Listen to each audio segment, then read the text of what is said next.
Goeiemôre. Jy luister na die 42ste oordenking in die reeks, die goeie lewe. En ons tema vanoggend is, erken jou aandeel. Die derde ruiter van die Apokalips is verplasing. Die gewoonte om myself te verdedig, skuld te ontken, of die vinger terug te wys na die ander persoon. Ek is die onskuldige slagoffer. Gewoonlik gaan dit gepaard met 'n teenaanval. Hoekom is jy so negatief? Al wat ek van jou hoor is kritiek. Ek het niks verkeerd gedoen nie. Hoekom kyk jy al die goeie goed mis wat ek reg doen? Jy sê nooit dankie nie. Ek kan niks reg doen in jou oë nie. Ek word nooit waardeer nie. Gestel dis alles waar, dan neem dit nog niks weg dat ek wel iets gedoen het wat die ander persoon negatief raak nie. Of dit nou my man, my vrou, my kind, my ouer, vriend of vriendin of wie ook al is nie. Ek het mos die geleentheid om later te kla of te praat oor die dinge wat my pla. Maar vir nou is dit 'n ontwykingsstrategie. Ek het 'n rubberarm. Jy sal my nooit in die hoek kry nie. Ek verontskuldig myself, ek verplaas skuld, ek verdedig en die beste strategie om myself te verdedig is om aan te val. Dit is 'n uiters effektiewe strategie om myself te beskerm teen enige kritiek en ook gemaklik te kan aangaan sonder enige poging wat ek ooit hoef aan te wend om myself te verander. Dis 'n effektiewe, ondeurdringbare kasteelmuur waar ek veilig kan aangaan met my lewe. Maar dit kom teen 'n prys. Niemand kan ook binnekom nie. Dit is een van die 4 ruiters wat my verhoudings vernietig. Dit laat die ander persoon gefrustreerd. Hulle voel uitgesluit, eensaam, magteloos. Die verhouding is eenrigting verkeer. Ek kan vir jou sê wat my pla, maar jy mag niks vir my sê nie. Jy het geen invloed in my lewe nie. So sluit ek elke ander persoon uit wat 'n potensiële vennoot is in my geestelike, emosionele en gewoonteontwikkeling. Om my aandeel te erken wanneer ek iets verkeerd gedoen het of nagelaat het om te doen, beteken mos nie ek is die oorsaak van alles en almal anders doen alles reg die hele tyd nie. Ek erken eenvoudig my aandeel in 'n ander se frustrasie. So wat is die alternatief?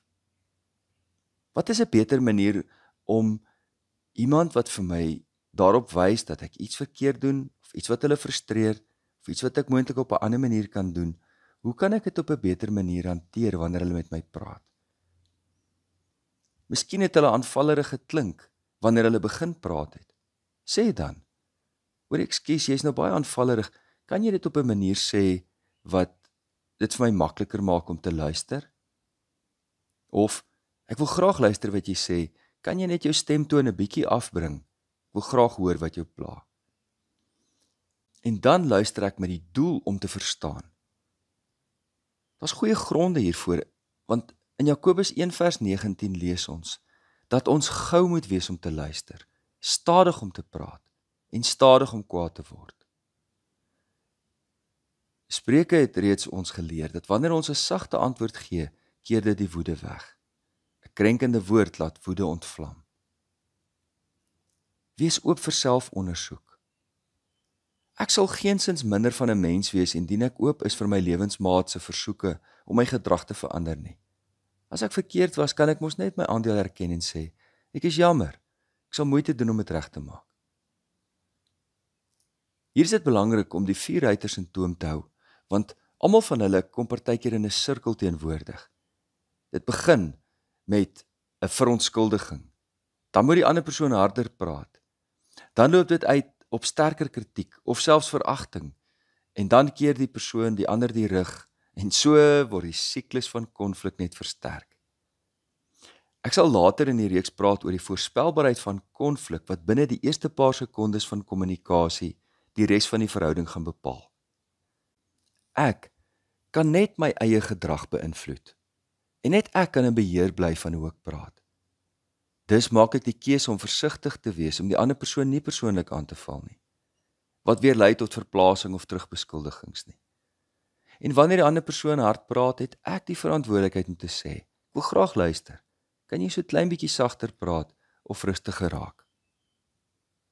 Ons het nodig om te reflekteer op ons verhoudings en ons aandeel in konflik.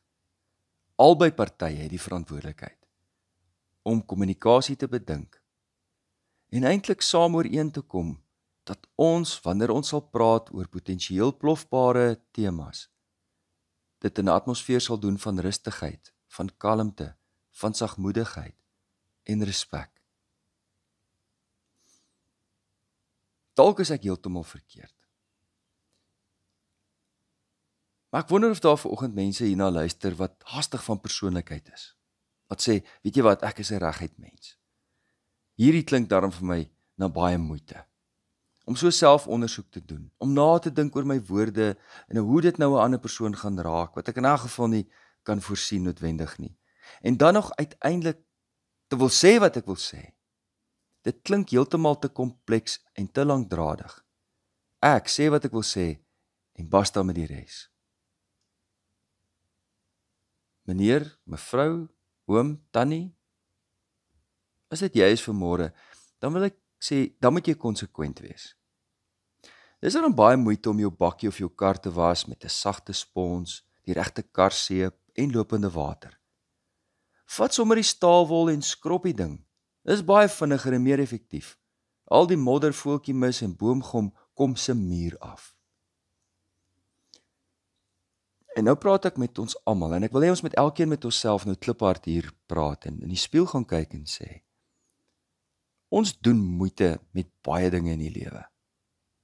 Ons doen moeite om masjinerie te verstaan, om ons fone te verstaan. Ons doen baie moeite om ons werk al beter te kan doen, onsself beter te kwalifiseer, om belasting te verstaan, om rekeninge uit te sorteer. Cheapers, ons spandeer 'n enorme hoeveelheid energie en tyd om baie moeite te doen met baie dinge wat ons nie sal saamvat hemel toe nie. Ons sal net saam met ons geliefdes in die hemel wees. Kom ons wees reguit met onsself. As ons so met ons vriende sou handel, sou ons geen vriende meer hê nie. Maar nou is my man, my vrou of my kinders 'n captured audience. Hulle moet my maar verduur. Wanneer dit by mense kom, moet ons besef, dis God se ander kinders. Ek het nie die opsie om nie om te gee of nie die moeite te doen nie.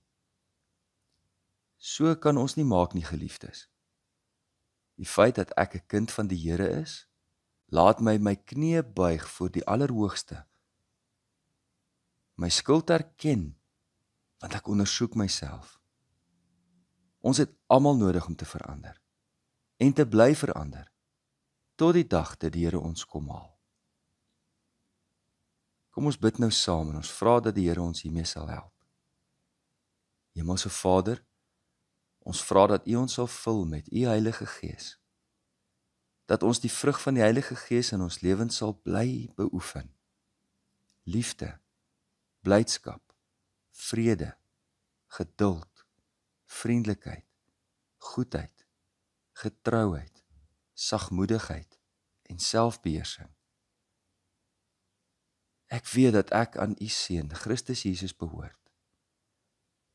En ek kruisig saam met Christus my hartstogte en my begeertes wat nie in pas is met U volmaakte wil nie. Help my dat ek nie verwaand sal wees nie. Dat ek nie met my woorde anders sal uittart of jaloers sal wees nie. Maar help my om in 'n gees van sagmoedigheid ander reg te help. Deurgrond my, o Heer, dat ek myself ondersoek en my hart voortdurend tot U bekeer.